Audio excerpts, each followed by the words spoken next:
നമസ്കാരം, എല്ലാവർക്കും ഇന്നത്തെ വീഡിയോയിലേക്ക് സ്വാഗതം.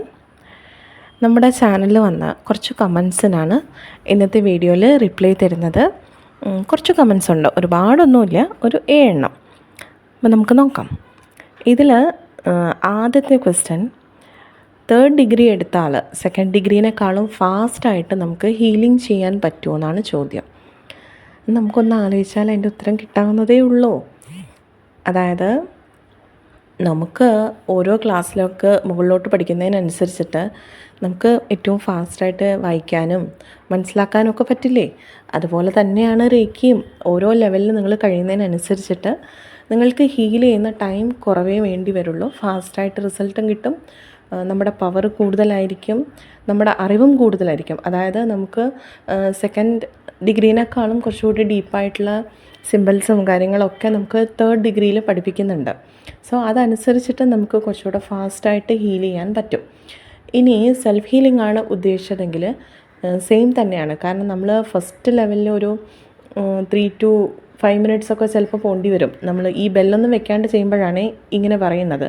ബെല്ല് വെച്ചാൽ കറക്റ്റ് 3 ടൈം ആകുമ്പോൾ നിങ്ങൾക്ക് ബെല്ലടിക്കാൻ തുടങ്ങും. ബെല്ല് വെച്ച് ചെയ്യരുത്. ഇതൊന്നുമില്ലാണ്ട് നിങ്ങൾ റേക്കീനെ കൺട്രോൾ ചെയ്യാതെ റേക്കിക്ക് വിട്ടുകൊടുക്കുക. റേക്കി നിങ്ങളെ ഹീൽ ചെയ്യട്ടെ, അതിന് നിങ്ങൾ അനുവദിക്കുക. സോ അപ്പോൾ ആ ഒരു ടൈം എന്ന് പറയുമ്പോൾ നിങ്ങൾക്ക് ഹീലാവാൻ കുറച്ച് ടൈം എടുക്കും. കാരണം ഒരു സിമ്പലും യൂസ് ചെയ്യാണ്ടാണ് നമ്മൾ ഫസ്റ്റ് ലെവലിൽ സെൽഫ് ഹീലിംഗ് ചെയ്ത് തുടങ്ങുന്നത്. ഇനി 2nd ലെവൽ എത്തുന്ന സമയത്ത് 21 സിമ്പിൾസ് നമ്മൾ പഠിക്കുന്നുണ്ട്. സോ ഈ 21 സിമ്പിൾസും ഒരേപോലെ വേണമെങ്കിൽ യൂസ് ചെയ്യാം. ഇനി അതല്ല, ഓരോ ബോഡി പാർട്സ്, ഓരോ പോയിൻറ്റ്സ് എത്തുന്ന സമയത്ത് അവിടെ കൃത്യമായിട്ട് കൊടുക്കേണ്ട സിമ്പിൾസ് ഏതൊക്കെയാണോ അതനുസരിച്ചിട്ട് നമുക്ക് സിമ്പിൾസ് കൊടുത്തുകൊണ്ട് ഹീലിംഗ് ചെയ്യാം. അങ്ങനെയും ചെയ്യാം. അപ്പോഴും നമുക്ക് ആദ്യത്തേനേക്കാളും ടൈം കുറവേ വേണ്ടി വരുള്ളൂ. അതേപോലെ തന്നെയാണ് നമ്മൾ വേറൊരാളെ ഹീൽ ചെയ്യുമ്പോഴും. 2nd ലെവൽ എത്തിയ ഒരാളെക്കാളും ഫാസ്റ്റായിട്ട് നമുക്ക് 3rd ഡിഗ്രിയിൽ എത്തിയ ഒരാൾക്ക് ചെയ്യാൻ പറ്റും. ഇനി സെൽഫ് ഹീലിങ്ങിൻ്റെ കാര്യമാണെങ്കിലും 3rd ഡിഗ്രിയിൽ എത്തുന്ന സമയത്ത് നമ്മൾ ഫസ്റ്റ് ലെവലിൽ പഠിക്കുമ്പോൾ ഒരു 1.5 മണിക്കൂറൊക്കെ ഈ ഒരു 28 പോയിൻറ്റ്സ് ചെയ്യാൻ വേണ്ടിയിട്ട് നമ്മൾ ടൈം എടുത്തിട്ടുണ്ടെങ്കിൽ പോകെ പോകെ അതൊരു 40-45 മിനിറ്റ്സ് ഒക്കെ ആകുമ്പോഴേക്കും നമുക്ക് കംപ്ലീറ്റ് ബോഡി ഹീലിംഗ് ചെയ്യാനുള്ള അത്രയും ടൈം കുറവ് മതി. നമുക്ക് അത്രയും ടൈം കൊണ്ട് ഇത്രയും പോയിൻറ്റ്സ് ഹീൽ ചെയ്ത് തീർക്കാൻ നമുക്ക് പറ്റും. ഫാസ്റ്റായിട്ട് തന്നെ ചെയ്യാൻ പറ്റും. ഇനി രണ്ടാമത്തെ ക്വസ്റ്റ്യൻ, ഈ ഹീലിങ്ങിൻ്റെ പേയ്മെൻറ്റ് എത്രയാണ്, അതുപോലെ പേ ചെയ്യേണ്ട നമ്പർ ഏതാണ്? ഇങ്ങനെയുള്ള കുറേ ക്വസ്റ്റ്യൻസ് എനിക്ക് കമൻറ്റിൽ വരുന്നുണ്ട്. ഇവിടെ നിങ്ങൾ മനസ്സിലാക്കേണ്ട കാര്യമുണ്ട്. ഈ ഹീലിങ്ങിൻ്റെ പേയ്മെൻറ്റ് എത്രയാണെന്ന് പറയുമ്പോൾ നിങ്ങൾ മനസ്സിലാക്കുക, ഞാൻ ചുമ്മാ അങ്ങ് ഹീലിംഗ് എന്ന് പറഞ്ഞ് കൊടുക്കുകയല്ല ചെയ്യാറ്. കാരണം എനിക്ക് എൻ്റെ ഗുരു പറഞ്ഞു തന്ന കുറേ മെത്തേഡുകളുണ്ട്. ഇപ്പം ഒരാളുടെ കേസ്, ഇപ്പം അതിനാണ് ഞാൻ നിങ്ങളുടെ അടുത്ത് മെയിൽ അയക്കുമോ, നിങ്ങൾക്ക് എന്താണ് വേണ്ടതെന്ന് നമുക്ക് വിളിച്ച് സംസാരിക്കാം. ചില ആൾക്ക് വരുന്നത് വേറെ എന്തെങ്കിലും ഇഷ്യൂവിനായിരിക്കും. ചിലപ്പോൾ പൈസയായിരിക്കും പ്രശ്നം, ചിലപ്പോൾ പൈസയുടെ ഇഷ്യൂവിനായിരിക്കും വരുന്നുണ്ടാവാം. അതിൻ്റെ റൂട്ട് കോസ് എന്ന് പറയുന്നത് വേറെ ആയിരിക്കും. ഇനി ചില ആൾക്ക് എന്തെങ്കിലും അസുഖമായിട്ടായിരിക്കും വരുന്നുണ്ടാവുക, അല്ലെങ്കിൽ എന്തെങ്കിലും മാനസിക പ്രശ്നമായിരിക്കും, അല്ലെങ്കിൽ ഇതുവരെ കാണാത്ത കേൾക്കാത്ത വേറിട്ടൊരു ബിഹേവിയർ ആവാം. ആ ഒരു എന്തുകൊണ്ട് ഇപ്പം തൻ്റെ കുട്ടി അല്ലെങ്കിൽ തൻ്റെ ബ്രദർ അല്ലെങ്കിൽ സ്വയം ആ ആൾ തന്നെ എന്തുകൊണ്ട് ഇങ്ങനെ ബിഹേവ് ചെയ്യുന്നതെന്ന് അവർക്കറിയില്ല. അതിൻ്റെ റീസൺ എന്താണ്? അപ്പോൾ ഇങ്ങനെയുള്ള കാര്യങ്ങൾക്ക് വരൂ ഈ ഹീലിങ്ങിന് ഇത്ര പൈസയാണ് എന്ന് നമുക്ക് പറയാൻ പറ്റില്ല. ഞാൻ അങ്ങനെയുള്ള കേസിന് വളരെ റെയറായിട്ടുള്ള, ഇതുവരെ കേൾക്കാത്ത തരത്തിലുള്ള അങ്ങനത്തെ കേസുകളൊക്കെയാണ് ഇപ്പോൾ വന്നുകൊണ്ടിരിക്കുന്നത്. കുട്ടികൾക്കാണെങ്കിലും വലിയ ആൾക്കാണെങ്കിലും ഒക്കെ വളരെ റെയറായിട്ടുള്ള കാര്യങ്ങൾ, സാധാരണയുള്ള അസുഖങ്ങളിൽ നിന്നും മാറി ഉറക്കമില്ലാത്ത പ്രശ്നങ്ങൾ, ഉറക്കത്തെഴുന്നേറ്റ് കരയണ പ്രശ്നങ്ങൾ, ഇങ്ങനെയൊക്കെയുള്ള കാര്യങ്ങൾ. അപ്പം ഇതിൻ്റെ റീസൺ, അതിൻ്റെ റൂട്ട് കോസ് എന്താണ് എന്ന് നമുക്ക് അറിയണമെന്നുണ്ടെങ്കിൽ ഫസ്റ്റ് നമ്മൾ സ്കാനിങ് ചെയ്യേണ്ടതുണ്ട്. സ്കാനിങ് എന്താണെന്നും അതിൻ്റെ പ്രാധാന്യം എന്താണെന്നും മനസ്സിലാക്കി തരുന്നൊരു വീഡിയോ ഞാൻ ഓൾറെഡി നമ്മുടെ ഗ്രൂപ്പിൽ ചെയ്തിട്ടുണ്ട്, നമ്മുടെ ഈ ഒരു ചാനലിൽ ചെയ്തിട്ടുണ്ട്. സോ സ്കാനിങ് ചെയ്ത് കഴിഞ്ഞാൽ എന്താണ് റീസൺ, ഏത് കാരണം കൊണ്ടാണ് ഈ ഒരു ബിഹേവിയർ വരുന്നത്, അല്ലെങ്കിൽ നിരന്തരമായിട്ട് ഫാമിലിയിൽ ഇഷ്യൂസ് വരിക, അല്ലെങ്കിൽ കുട്ടികൾ നമ്മളുടെ അടുത്ത് മോശമായിട്ട് പെരുമാറുക, നമ്മുടെ തന്നെ മക്കൾ. സോ എന്താണ് അതിൻ്റെ റീസൺ? അല്ലെങ്കിൽ ഏതെങ്കിലും ഒരു അസുഖം വന്നിട്ട് ആ അസുഖം നിങ്ങൾ എത്ര ട്രീറ്റ്മെൻറ്റ് എടുത്തിട്ടും മാറണില്ല. സോ അതിൻ്റെ പിന്നിൽ ഉള്ള ഒരു റൂട്ട് കോസ് എന്താണ്? ഇങ്ങനെ നമുക്ക് കണ്ടുപിടിക്കേണ്ടതായ കുറേ കാര്യങ്ങളുണ്ട്. അല്ലാണ്ട് നമ്മളിപ്പോൾ എനിക്ക് അസുഖമാണ്, കാൽമുട്ട് വേദനയാണ്, കുറേ കാലമായി പക്ഷേ മുട്ടുവേദന മാറുന്നില്ല, അതിന് ട്രീറ്റ്മെൻറ്റ് എടുക്കണം. അങ്ങനെ പറയുമ്പോൾ എന്തുകൊണ്ടത് മാറുന്നില്ല, എവിടെയാണ് അതിൻ്റെ ഏറ്റവും ഏത് പോയിന്റിലാണ് ശരിക്കുള്ള നിങ്ങളുടെ അസുഖം, ഇങ്ങനെ കുറേ കാര്യങ്ങൾ നമ്മൾ കണ്ടുപിടിക്കേണ്ടതുണ്ട്. ഈ കണ്ടുപിടിക്കുന്ന ഒരു പ്രോസസ്സാണ് നമ്മൾ സ്കാനിങ് എന്ന് പറയുന്നത്, ഓറ സ്കാനിങ്. സോ ഓറ സ്കാനിങ് ആദ്യം ചെയ്ത് അതൊരു 1 hour ഞാൻ സ്കാൻ ചെയ്യാൻ എടുക്കുന്നത്. അത്രയും ടൈം എടുത്ത് ഞാൻ വളരെ സ്ലോ ആയിട്ടാണ് ഓറ സ്കാനിങ് ചെയ്യുക. അപ്പോൾ അത്രയും ടൈം എടുത്ത് നമ്മൾ ഡീപ്പായി ആഴത്തിലിറങ്ങി ചോദിച്ച് മനസ്സിലാക്കി രേഖയുമായി കമ്മ്യൂണിക്കേറ്റ് ചെയ്ത് നമുക്ക് കൃത്യമായിട്ട് അതിൻ്റെ ഒരു കാരണം നമുക്ക് മനസ്സിലാക്കി തരും. സോ ആ ഒരു റീസൺ എന്താണെന്ന് ഞാൻ നിങ്ങളെ അറിയിക്കും. അതിനുശേഷം ഞാനും ആ ആളും തമ്മിൽ, കാരണം ആരാണോ എൻ്റെ അടുത്ത് വരുന്നത് ആ ആളും തമ്മിൽ സംസാരിച്ച് ഇഷ്യൂസ് അവർക്ക് പറഞ്ഞ് മനസ്സിലാക്കി കൊടുത്ത് ഇന്നേ കാരണങ്ങൾക്കാണ് നിങ്ങൾ ഹീലിംഗ് എടുക്കേണ്ടതെന്ന് പറയും. അതനുസരിച്ചിട്ടാണ് അവർക്ക് അതിനുള്ള ഹീലിംഗ് നമ്മൾ കൊടുക്കുന്നത്. അത് ചിലപ്പോൾ നിങ്ങൾക്ക് ചെറിയൊരു കാര്യങ്ങളൊക്കെ ആണെങ്കിൽ 7 ദിവസം കൊണ്ട് പോവാം, ചിലത് 21 days വേണ്ടി വരും, ചിലത് മോർ ദാൻ 21 days വേണ്ടി വരും. സോ അവിടെ നിങ്ങൾ അത്രയും ഡീപ്പായിട്ടൊക്കെ ചെയ്യേണ്ട കാര്യങ്ങളാണെങ്കിൽ ഞാൻ നിങ്ങളുടെ അടുത്ത് രേഖ പഠിക്കൂ എന്നാണ് പറയുക. കാരണം ഒരുപാട് കാലം ചെയ്യുമ്പോൾ നമുക്ക് ചെയ്തു തരുന്നതിൻ്റെ ബുദ്ധിമുട്ട് അല്ലല്ല ഞാൻ പറയണത്. പക്ഷേ നിങ്ങൾക്ക് ഇപ്പം 21 ദിവസത്തിൽ കൂടുതലൊക്കെ ചെയ്യാമെന്ന് പറയുമ്പോൾ അത്രയും പേയ്മെൻറ്റ് വരും. അപ്പം നമുക്കും ഫ്രീ സർവീസ് ചെയ്യാൻ പറ്റില്ലല്ലോ. അപ്പം നിങ്ങൾ അത്രയും ദിവസം പേ ചെയ്യുന്നത് നിങ്ങളെ സംബന്ധിച്ച് ബുദ്ധിമുട്ടുള്ള കാര്യമാണ്. അതേ സ്ഥാനത്ത് നിങ്ങൾ തന്നെ റേക്ക് പഠിച്ചിട്ട് ചെയ്യുകയാണെങ്കിൽ ഇങ്ങനെയുള്ള കേസിനൊക്കെ അതാണ് ഏറ്റവും നല്ലത്. അപ്പോൾ എങ്ങനെയാണ് ഞാൻ നമ്മുടെ ചാനലിൽ എനിക്ക് ഈ ഹീലിങ്ങിന് ഇത്ര പൈസയാണ്, ആ ഹീലിങ്ങിന് ഇത്ര പൈസയാണെന്ന് എനിക്ക് പറയാൻ പറ്റില്ല. സോ നിങ്ങളായിട്ട് സംസാരിച്ചിട്ട് മാത്രമേ പറഞ്ഞു തരാൻ പറ്റുള്ളൂ.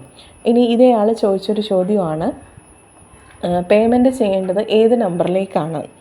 ഞാൻ എത്രയോ തവണ പറഞ്ഞതാണ്. ആരാണ് ആ ചോദിച്ച വ്യക്തിയെന്ന് എനിക്കറിയില്ല, എനിക്കറിയില്ല.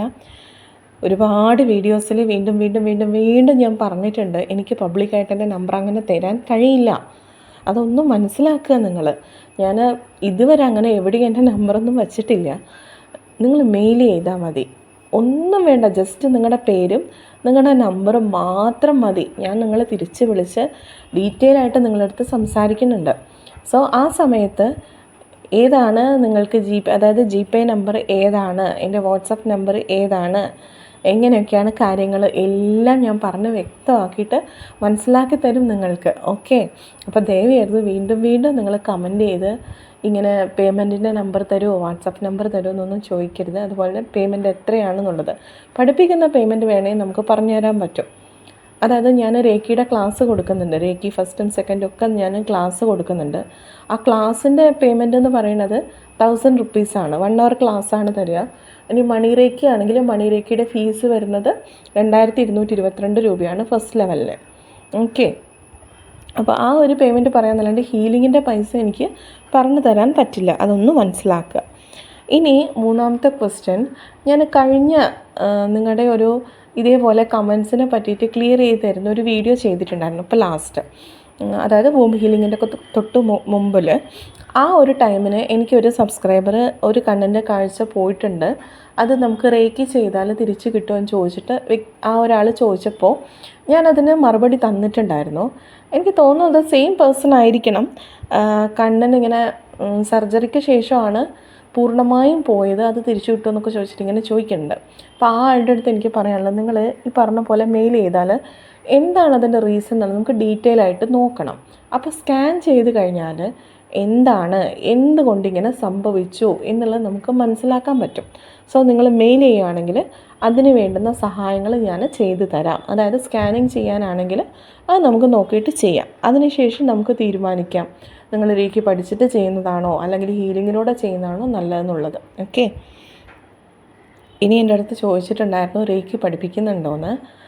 ഇതും ഞാൻ ഒരുപാട് വീഡിയോസിൽ പറഞ്ഞതാണ്. ഞാൻ മണി റേക്കി അറ്റോൺമെൻറ്റാണ് കൊടുക്കുന്നത്, റേക്കിയുടെ ക്ലാസ്സാണ് കൊടുക്കുന്നത്. അതായത് വേറെ ഗുരുക്കന്മാരുടെ നിന്നൊക്കെ പഠിച്ചിട്ട് ഇപ്പോഴും റേക്കി എങ്ങനെ ചെയ്യണം, എങ്ങനെ സിമ്പിൾസ് യൂസ് ചെയ്യണം, ഈവൻ പ്രൊട്ടക്ഷൻ എങ്ങനെ ഇടണം എന്നുപോലും അറിയാത്ത ആൾക്കാരുണ്ട്. സോ അങ്ങനെയുള്ള ആളുകൾക്ക് എനിക്കറിയുന്ന എൻ്റെ കയ്യിലുള്ള അറിവിനെ ഞാൻ നിങ്ങൾക്ക് പറഞ്ഞു തരികയാണ് ചെയ്യുന്നത്. ഓക്കെ, അപ്പോൾ ആ ഒരു ക്ലാസ് നിങ്ങൾക്ക് എടുക്കണമെന്നുണ്ടെങ്കിൽ എടുക്കാം. അതല്ലാണ്ട് രേഖി അറ്റോൺമെൻറ്റ് ഞാൻ കൊടുത്തു തുടങ്ങിയിട്ടില്ല. ഞാൻ മാസ്റ്റർ ഹീലർ ആയിട്ടേ ഉള്ളൂ. ഗ്രാൻഡ് മാസ്റ്റർ ലെവൽ അറ്റോൺമെൻറ്റ് എടുക്കണം എങ്കിൽ മാത്രമാണ് എൻ്റെ ഗുരുവിൻ്റെ കീഴിൽ നമുക്ക് റേക്കിയുടെ അറ്റോൺമെൻറ്റ് കൊടുത്തു തുടങ്ങാൻ പറ്റുള്ളൂ. ഇപ്പം നിങ്ങൾ റേക്കി പഠിക്കണമെന്ന് പറഞ്ഞിട്ട് വരുന്ന ആളുകൾക്ക് ഞാൻ വിനൂപ് സാറിൻ്റെ അടുത്ത് ഏൽപ്പിച്ചു കൊടുക്കുകയാണ് ചെയ്യുന്നത്. സോ അങ്ങനെ നിങ്ങൾക്ക് റേക്കി പഠിക്കണമെന്നുണ്ടെങ്കിൽ ജസ്റ്റ് ഒന്ന് മെയിൽ ചെയ്താൽ മതി. ഞാൻ സാറുമായിട്ട് നിങ്ങളെ കോൺടാക്റ്റിലേക്ക് എത്തിച്ചു തരാം. ഓക്കെ. ഇനി മണി റേക്കി പഠിക്കാൻ എത്രയാണ് ഫീ, എങ്ങനെയാണ് കോൺടാക്റ്റ് ചെയ്യേണ്ടതെന്ന് ചോദിച്ചിട്ടുണ്ട്. ഞാൻ ഓൾറെഡി അതിൻ്റെ ഉത്തരം പറഞ്ഞു കഴിഞ്ഞു. നിങ്ങൾ മെയിൽ ചെയ്താൽ മതി. അതുപോലെ ഫീ എന്ന് പറയുന്നത് ഫസ്റ്റ് ലെവലിന് 2222 രൂപയാണ്. ഇനി ഇതിൻ്റെ ക്ലാസ് എങ്ങനെയാണ് എന്ന് എൻ്റെ അടുത്ത് ചോദിച്ചിട്ടുണ്ട്. ക്ലാസ് ഞാൻ കൊടുക്കുന്നത് നമുക്ക് മണി റേക്കിയുടെ ഫസ്റ്റ് ഞാൻ അറ്റോൺമെൻറ്റ് തരും. അറ്റോൺമെൻറ്റ് തന്ന ആ ദിവസം നമുക്ക് 2 സിമ്പിൾസാണ് നമുക്ക് ഫസ്റ്റ് ലെവലിൽ വരുന്നത്. ആ 2 സിമ്പിൾസും ഞാൻ വാട്സപ്പിൽ അയച്ചു തരും. അതിനോടൊപ്പം ഒരു 41 മിനിറ്റ്സുള്ളൊരു വീഡിയോ ഉണ്ട്. ഞാൻ തന്നെ ക്ലാസ് എടുക്കുന്ന വീഡിയോ ആണ്, കംപ്ലീറ്റ് മണി റേക്കിയുടെ ക്ലാസ്. ഇത് ഞാൻ നിങ്ങൾക്ക് അയച്ചു തരും.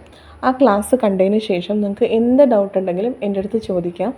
നിങ്ങൾ വാട്സപ്പിൽ ജസ്റ്റ് ഒന്ന് ഓഡിയോ ഇട്ടാൽ മതി. ഞാൻ എപ്പോഴാണോ കാണുന്നത് അപ്പോൾ തന്നെ ഞാൻ എല്ലാ സ്റ്റുഡൻസിനും ഞാൻ ക്ലിയർ ചെയ്ത് കൊടുക്കുന്നുണ്ട്. അത് മാത്രമല്ല, ഞാനൊരു ഫ്രീ ക്ലാസ് നിങ്ങൾക്ക് തരുന്നുണ്ട്. അതിന് ഞാൻ പേയ്മെൻറ്റ് വാങ്ങിക്കണില്ല. അതായത് അറ്റോൺമെൻറ്റിന് ശേഷം നിങ്ങൾക്ക് ഈ വീഡിയോ ക്ലാസ് കണ്ടിട്ടും എന്തെങ്കിലും ഡൗട്ടോ കാര്യമോ ഉണ്ടെങ്കിൽ, പ്രത്യേകിച്ച് റേക്കി പഠിക്കാത്ത ആൾക്കാരാകുമ്പോൾ പെട്ടെന്ന് മണി റേക്കി അറ്റോൺമെൻറ്റ് എടുക്കുന്ന ഒരുപാട് കുട്ടികളുണ്ട് എൻ്റെ അടുത്ത് തന്നെ. അപ്പോൾ അങ്ങനെയുള്ള ആളുകൾക്ക് എങ്ങനെയാണിത് ചെയ്യേണ്ടത്, ഈവൻ വീഡിയോ കണ്ടിട്ട് എല്ലാം മനസ്സിലായിട്ടുണ്ടാവും, പക്ഷേ ഒരു സ്റ്റാർട്ടിങ് ട്രബിൾ അങ്ങനെയുള്ള ആളുകൾക്ക് എൻ്റെ കൂടെ ഇരുന്നിട്ട് തന്നെ മണി റേക്കി ചെയ്യാൻ ഞാൻ വീഡിയോ ക്ലാസ്സാണ് തരുന്നത്. വീഡിയോ കോളിൽ വന്നിട്ട് തന്നെ എൻ്റെ കൂടെ ഇരുന്നിട്ട് നിങ്ങൾക്ക് മണി റേക്കിയെ കോൾ ചെയ്ത് സിമ്പിൾസൊക്കെ വരച്ച് എങ്ങനെ ചെയ്യണമെന്നൊക്കെ ഞാൻ ഡീറ്റെയിൽ ആയിട്ട് നിങ്ങൾക്ക് പറഞ്ഞു തരുന്നുണ്ട്. അത് വിത്തൗട്ട് ഫീ ആണ്. കാരണം ആ അറ്റോൺമെൻറ്റിനകത്ത് തന്നെ നിങ്ങൾ തരുന്ന ആ ദക്ഷിണയിൽ തന്നെ ഞാൻ അതുകൂടി ഉൾപ്പെടുത്തുന്നുണ്ട്. കാരണം എൻ്റെ അടുത്ത് പഠിക്കുന്ന കുട്ടികൾ അത്രയും നല്ല രീതിയിൽ അത് ചെയ്യണം എന്ന് എനിക്ക് നിർബന്ധമുണ്ട്. സോ എൻ്റെ ഗുരു എപ്പോഴും പറയുന്ന ഒരു കാര്യമാണ്, എൻ്റെ സ്റ്റുഡൻ്റാണ് നിങ്ങൾ. അപ്പം ഞാൻ എത്രത്തോളം നിങ്ങൾക്ക് പകർന്നു തരുന്നുണ്ടോ അത്രയും പോളിഷ്ഡ് ആയിട്ട് തന്നെ നിങ്ങൾ നിങ്ങളുടെ സ്റ്റുഡൻസിന് കൊടുക്കണം എന്നുള്ളത്. സോ അതുകൊണ്ട് തന്നെ ഞാൻ അത്രയും അത് ശ്രദ്ധിച്ചിട്ടാണ് എൻ്റെ എല്ലാ സ്റ്റുഡൻസിനെയും ഞാൻ മാനേജ് ചെയ്ത് കൊണ്ടുപോകുന്നത്. ബുദ്ധിമുട്ടാണോ എന്ന് ചോദിച്ചാൽ ബുദ്ധിമുട്ടായിട്ട് എനിക്ക് ഇതുവരെ തോന്നിയിട്ടില്ല. കാരണം എൻ്റെ അടുത്ത് ചോദിക്കും പല സ്റ്റുഡൻസും, മാം ഞങ്ങളിങ്ങനെ സംശയം ചോദിക്കുമ്പോൾ നിങ്ങൾക്ക് ബുദ്ധിമുട്ടാവുന്നുണ്ടോ? ഒരിക്കലുമില്ല. കാരണം നിങ്ങൾ ആ സംശയം ചോദിച്ചത് ക്ലിയർ ചെയ്യണം.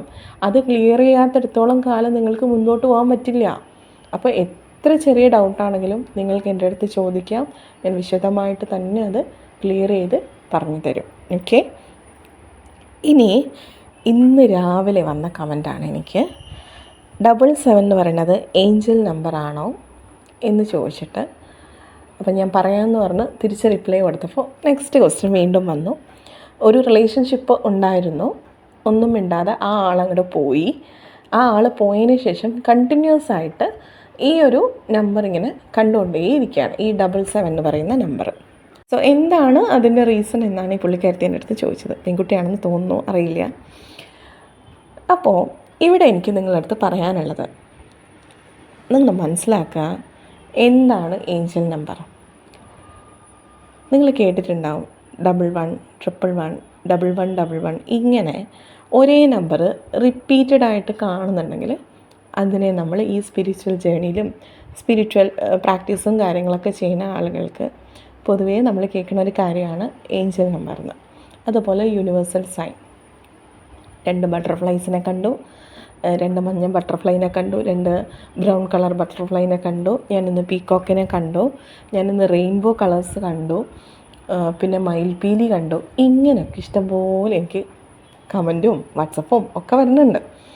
ഇവിടെ നിങ്ങൾ മനസ്സിലാക്കേണ്ടുന്ന കാര്യം, എവിടെ നിന്നെങ്കിലും ഏഞ്ചൽ നമ്പേഴ്സിനെ പറ്റിയിട്ട് വീഡിയോസൊക്കെ കണ്ടിട്ടാണ് നിങ്ങളുടെ ഉള്ളിൽ ഈ ഒരു തോട്ട് വരിക. ഇതിനു മുൻപും നമ്മൾ ഈ നമ്പേഴ്സൊക്കെ കണ്ടിട്ടില്ലേ? ഒന്ന് ആലോചിച്ച് നോക്കിയേ. നിങ്ങളിപ്പോൾ ചോദിക്കുന്നതിൻ്റെ 100 ഇരട്ടി വട്ടിൽ നടന്നൊരു ജീവിയാണ് ഞാൻ. ഓക്കെ. അതായത് എനിക്ക് ഈ പറഞ്ഞ പോലെ ഈ നമ്പറൊക്കെ കാണുമ്പോൾ ഇന്ന് ഞാൻ 777 കണ്ടു, അപ്പോൾ ഇതാണ് ഇതിൻ്റെ പ്രശ്നം. എന്താണെന്നറിയോ? നമ്മൾ ഇതിൻ്റെ പിന്നാലെ പോകാൻ തുടങ്ങും. അപ്പോൾ നിങ്ങൾ മനസ്സിലാക്കുക, ഇത് നമ്മൾ തന്നെ മാനിഫെസ്റ്റ് ചെയ്യുന്നതാണ് എന്നത് ഞാൻ ക്ലിയർ ആയിട്ട് പറഞ്ഞു തരാം. ഇപ്പോൾ ഫസ്റ്റ് ടൈം നിങ്ങൾ 77 കണ്ടു. അപ്പോൾ 77 കണ്ടപ്പോൾ നിങ്ങളതിലൊന്ന് സ്റ്റക്കായിട്ടുണ്ടാവും. ഈ സ്റ്റക്കാവാനുള്ള കാരണം എന്താണെന്ന് വെച്ചാൽ ഇത് കാണുന്നതിന് മുൻപ് നിങ്ങൾ ഏഞ്ചൽ നമ്പേഴ്സിൻ്റെ ഒരു വീഡിയോ കണ്ടിട്ടുണ്ടാവും. അപ്പോൾ ഉള്ളിൽ 77 കണ്ടു. ആ ഒരു മൊമെൻറ്റിൽ നിങ്ങൾ ആ ഒരു നമ്പർ കാണുന്ന ആ ഒരു മൊമെൻറ്റിൽ നിങ്ങളുടെ മൈൻഡിൽ ഫസ്റ്റ് വരിക എന്താണ്? ആ വീഡിയോ ആയിരിക്കും. ആ വീഡിയോയിൽ പറഞ്ഞ പോലെ 777 ഞാൻ കണ്ടു, അല്ലെങ്കിൽ 33 കണ്ടു, അല്ലെങ്കിൽ 333 കണ്ടു, ഏതാണോ നിങ്ങൾ കണ്ട നമ്പർ ആ നമ്പർ നിങ്ങളുടെ മൈൻഡിൽ വരിക ആ വീഡിയോ ആയിരിക്കും. ആ വീഡിയോയിൽ പറഞ്ഞ കാര്യങ്ങളൊക്കെ നിങ്ങൾ പെട്ടെന്ന് ഇങ്ങനെ ഒന്ന് റിവൈൻഡ് ചെയ്ത് എടുക്കും. അപ്പോൾ അതിൽ നിങ്ങൾ ഹാപ്പി ആവും. കാരണം നമ്മൾ ഏഞ്ചൽ നമ്പേഴ്സ് കാണുന്നത് എന്താണ്? എപ്പോഴും പോസിറ്റീവായിട്ടുള്ള കാര്യങ്ങളായിരിക്കും. നിങ്ങൾ ശ്രദ്ധിച്ചാൽ മതി. ഒന്നുകിൽ നിങ്ങളുടെ തോട്ട് കറക്റ്റാണ്, ഒന്നുകിൽ നിങ്ങളിപ്പോൾ ചെയ്തുകൊണ്ടിരിക്കുന്നത് കറക്റ്റാണ്, ഇത് കണ്ടാൽ നിങ്ങളുടെ പേഴ്സൺ എത്രയും വേഗം നിങ്ങളിലേക്ക് തിരിച്ചു വരും, ഇങ്ങനെയൊക്കെയുള്ള കാര്യങ്ങളായിരിക്കും ഈ ഏഞ്ചൽ നമ്പേഴ്സിൻ്റെ മീനിങ് നിങ്ങൾ തപ്പിപ്പോയാൽ കാണുക. ഇനി നിങ്ങൾ കണ്ട വീഡിയോസിൽ ഇങ്ങനെയൊക്കെ ആയിരിക്കും പറഞ്ഞിട്ടുണ്ടാവാം. വളരെ റെയറായിട്ടേ ഉണ്ടാവും ഇതൊരു വാണിംഗ് ആണ്, ഇത് ശ്രദ്ധിക്കേണ്ടതാണ്, ഇങ്ങനത്തെ കാര്യങ്ങളൊക്കെ വരിക. അപ്പോൾ ഇവിടെ നിങ്ങളിങ്ങനെ ഒരു നമ്പർ കണ്ടുവന്നിരിക്കട്ടെ. ആ നമ്പർ കണ്ടു കഴിഞ്ഞാൽ നിങ്ങൾക്ക് ഏറ്റവും ഹാപ്പി ആയിട്ടുള്ള ഒരു കാര്യമാണ്, ഒരു മീനിങ് ആണ് നിങ്ങൾ അതിനെപ്പറ്റി അറിഞ്ഞു വെച്ചിരിക്കുന്നത് എങ്കിൽ നിങ്ങളുടെ മൈൻഡ് എന്താവും? ഹാപ്പി ആവും. ഓട്ടോമാറ്റിക്കലി നിങ്ങളുടെ ബ്രെയിനിലേക്ക് ഈ സംഭവം പോകും. നമ്മൾ കാണുന്നത് നമ്മുടെ ബ്രെയിനിൽ എത്തുമ്പോഴാണല്ലോ നമുക്കത് ഐഡൻറ്റിഫൈ ചെയ്യാൻ പറ്റുന്നത്. നിങ്ങളുടെ സബ് കോൺഷ്യസ് മൈൻഡിലേക്ക് ഈ സംഭവം പോയിട്ടുണ്ടാവും. ഞാൻ ഇത് കണ്ടു എന്നുള്ളത് നിങ്ങൾ ഹാപ്പിയായി, നിങ്ങളുടെ മൈൻഡും സോളും ബോഡിയും എല്ലാം അത് അക്സെപ്റ്റ് ചെയ്തു. ദെൻ നെക്സ്റ്റ് നിങ്ങൾ പോലും അറിയാതെ നിങ്ങളുടെ ബ്രെയിനും നിങ്ങളുടെ സോളും എല്ലാം ഈ നമ്പറിനെ ഇങ്ങനെ തപ്പിക്കൊണ്ടേയിരിക്കും. അപ്പം നിങ്ങൾ നെക്സ്റ്റ് ടൈം ഈ ഒരു നമ്പർ കണ്ടു, ദേ വീണ്ടും, അപ്പോൾ വീണ്ടും വീണ്ടും നമ്മൾ എന്ത് ചെയ്യും? ഇത് മാനിഫെസ്റ്റ് ചെയ്യാൻ തുടങ്ങും. നമ്മൾ പോലും അറിയാതെ നമ്മൾ ഈ നമ്പേഴ്സിൻ്റെ പിന്നാലെ പോകാൻ തുടങ്ങും. ഇത് നമ്പേഴ്സ് മാത്രമല്ല കേട്ടോ. ഞാൻ നേരത്തെ പറഞ്ഞതുപോലെ പീക്കോക്കിനെ കണ്ടു, ബട്ടർഫ്ലൈനെ കണ്ടു എന്നൊക്കെ പറഞ്ഞ് കുറേ ആൾക്കാരുണ്ട്. ഞാനും അങ്ങനെ ആയിരുന്നു. അപ്പോൾ നമ്മൾ എന്ത് ചെയ്യും? നമ്മൾ പിന്നെ അന്വേഷിക്കാൻ തുടങ്ങും. എനിക്കെന്ന് വെച്ചാൽ നല്ല വട്ടായിരുന്നു. നല്ല വട്ടം എന്ന് പറഞ്ഞാൽ ഞാൻ യാത്ര ചെയ്യാൻ തുടങ്ങുമ്പോൾ വീടിൻ്റെ മുറ്റത്ത് ഇറങ്ങുന്ന സമയത്ത്, അതായത് റോഡിലേക്ക് ഇറങ്ങി തുടങ്ങുമ്പോൾ ഞാൻ ഫസ്റ്റ് നോക്കും എല്ലാ ഷോപ്പിൻ്റെ മുമ്പിലും ഏതൊക്കെയാണ് റിപ്പീറ്റഡ് നമ്പേഴ്സ് ഉള്ളത്, പോണ വാഹനങ്ങളെല്ലാം പരതും. അപ്പം നമ്മളറിയാണ്ട് നമ്മുടെ ഉള്ളിൽ നമ്മൾ തന്നെ സെർച്ച് ചെയ്യാണ്. എനിക്ക് തന്നെ മനസ്സിലായി തുടങ്ങി അവസാനം ഇത് ഓവറാവുകയാണ് ഞാനെന്നുള്ളത്. പിന്നെ ഓൺ ദ സ്പോട്ടിൽ നമ്മൾ ഗൂഗിളിലും യൂട്യൂബിലൊക്കെ തപ്പാൻ തുടങ്ങും. ഇന്ന് ഞാൻ കണ്ടത് 1010 എന്താണ് അതിൻ്റെ മീനിങ്? അപ്പോൾ ഷോർട്ട് വീഡിയോ നോക്കി ആ മീനിങ് നോക്കും. അപ്പോൾ ആ മീനിങ് നമുക്ക് അങ്ങോട്ട് മാച്ച് ആവുന്നില്ല എന്ന് കാണുമ്പോൾ പക്ഷേ ഇതല്ല, അപ്പോൾ വേറെ തപ്പി ഇങ്ങനെ നമ്മൾ നോക്കും. ഇതിൽ നമ്മൾ ഈ ഒരു സംഭവത്തിൽ നമ്മൾ കിടന്നങ്ങ് തിരിയാൻ തുടങ്ങും കേട്ടോ. അപ്പോൾ ഇതിൻ്റെ പിന്നാലെ പോകാതിരിക്കണതാണ് ഏറ്റവും നല്ലത്. ഏഞ്ചൽ നമ്പേഴ്സ് കണ്ടു കഴിഞ്ഞാൽ കൂടുതലൊന്നും വേണ്ട. നിങ്ങൾ ആ നിമിഷം എന്താണോ ആലോചിച്ചത്, അല്ലെങ്കിൽ നിങ്ങൾ എന്താണോ ചെയ്യുന്നത്, ആ ഒരു കാര്യം, നിങ്ങൾ പോകുന്ന ആ ഒരു റൂട്ട് കറക്റ്റാണ് എന്ന് നിങ്ങൾക്ക് യൂണിവേഴ്സ് സൈൻ തരുന്നതാണത്. ഇനി നിങ്ങൾ 2 ബട്ടർഫ്ലൈസിനെ കണ്ടു, അല്ലെങ്കിൽ നിങ്ങൾ 2 ബേർഡ്സിനെ കണ്ടു. ആ സമയത്ത് നിങ്ങൾ ആ ഒരു മൊമെൻറ്റിൽ നിങ്ങൾ ആരെ പറ്റിയാണോ ആലോചിക്കുന്നത്, ആ ഒരു സോൾ നിങ്ങളുടെ കൂടെ ഉണ്ട്. അത്രയും മതി. അല്ലാണ്ട് അതൊരു ഡീപ്പായിട്ട് നിങ്ങൾ ദേവിയേർന്ന് ഇറങ്ങി ചെല്ലരുത്. ദയവ് ചേർന്ന്, കാരണം എന്ത് കാര്യം കാണുമ്പോഴും പിന്നെ അതിൻ്റെ പിന്നാലെ ആവും. ഈ നമുക്ക് ഡിവൈൻ നമ്മളുമായിട്ട് കമ്മ്യൂണിക്കേറ്റ് ചെയ്യുന്നത്, അല്ലെങ്കിൽ യൂണിവേഴ്സ് നമ്മളുമായിട്ട് കമ്മ്യൂണിക്കേറ്റ് ചെയ്യുന്നത് സയൻസിലൂടെ തന്നെയാണ്. അതിലൊരു സംശയം വേണ്ട. പക്ഷേ അതിൽ നമ്മൾ അഡിക്റ്റഡായി പോകരുത്. അതായത് ഒരു കാര്യം പഠിക്കുക, അതിൻ്റെ പിന്നാലെ പോവുക, അപ്പോൾ അത് കണ്ടിട്ടില്ലെങ്കിൽ അതിനെ അന്വേഷിച്ച് നടക്കുക, ദെൻ അത് കണ്ടു, അതിൻ്റെ മീനിങ് തപ്പി. അപ്പം നമ്മൾ ചെയ്യേണ്ട ഒരുപാട് ഉത്തരവാദിത്തങ്ങളില്ലേ നമുക്ക്. ഇതിൽ നിന്നെല്ലാം നമ്മളെന്താവും? ലാഗ് ചെയ്ത് പോവും. നമ്മൾ ചെയ്യേണ്ട കാര്യങ്ങളിൽ നിന്ന് മാറിയിട്ട് ഇതിൻ്റെ പിന്നാലെ ആയി പോവും. അങ്ങനെ പിന്നാലെ പോയി കഴിഞ്ഞാൽ ഈ കാണുന്ന കാര്യങ്ങൾക്കൊന്നും മീനിങ് ഒന്നും ഉണ്ടാവില്ല. കാരണം നമ്മൾ മാനിഫെസ്റ്റ് ചെയ്ത് ഇത് നമ്മുടെ മുമ്പിലേക്ക് എത്തുന്നതാണ്. അത് നിങ്ങൾ മനസ്സിലാക്കുക. അപ്പോൾ ഇതിൻ്റെ പിന്നാലെ കൂടുതൽ പോവാതിരിക്കുക. ഓക്കെ. അതുപോലെ എനിക്ക് വേറൊരു കാര്യം പറയാനുള്ളത്, ഇപ്പം ഒരാൾ എൻ്റെ അടുത്ത് ചോദിച്ചിട്ടുണ്ട്, ഈ യൂണിവേഴ്സ് നമുക്ക് സൈൻ തരുന്നതിൽ കൂടുതൽ അഡിക്റ്റഡ് ആവരുതെന്ന് ഞാൻ ഓൾറെഡി ഒരു വീഡിയോയിൽ പറഞ്ഞിട്ടുണ്ടായിരുന്നു. അപ്പോൾ ആൾ എൻ്റെ അടുത്ത് ചോദിച്ചു, അപ്പോൾ പിന്നെ എങ്ങനെയാണ് നമുക്ക് യൂണിവേഴ്സ് നമ്മുടെ അടുത്ത് കമ്മ്യൂണിക്കേറ്റ് ചെയ്യുന്നത് നമുക്ക് മനസ്സിലാവും. അത് നിങ്ങൾ മെഡിറ്റേഷനിലിരുന്ന് നിങ്ങൾക്ക് മനസ്സിലാവും. അതുപോലെ നിങ്ങൾ റേക്കി ചെയ്യുന്ന ആൾക്കാരാണെങ്കിൽ റേക്കി ചെയ്യുന്ന സമയത്ത് നമുക്ക് റേക്കിയായിട്ട് കമ്മ്യൂണിക്കേറ്റ് ചെയ്യാൻ പറ്റും.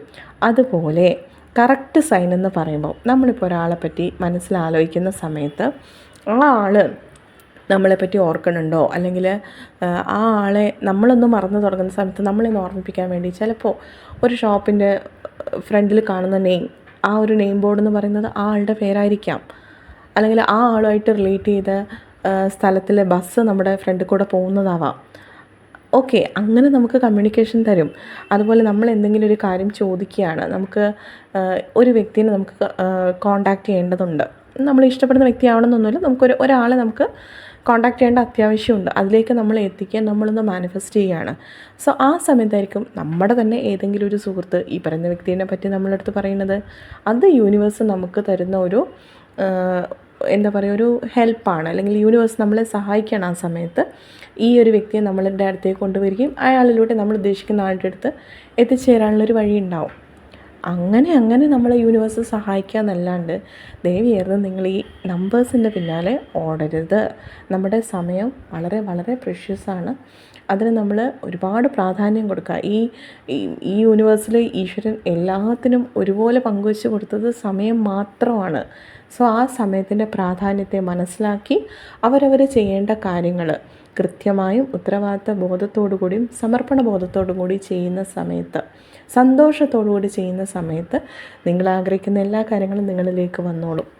ഓക്കെ, അപ്പോൾ എല്ലാവർക്കും ഇന്നത്തെ വീഡിയോ ഇഷ്ടമായി എന്ന് വിചാരിക്കുന്നു. എല്ലാവർക്കും നല്ലൊരു ദിവസമാകട്ടെ, എല്ലാ നന്മയും ഉണ്ടാകട്ടെ. Thank you.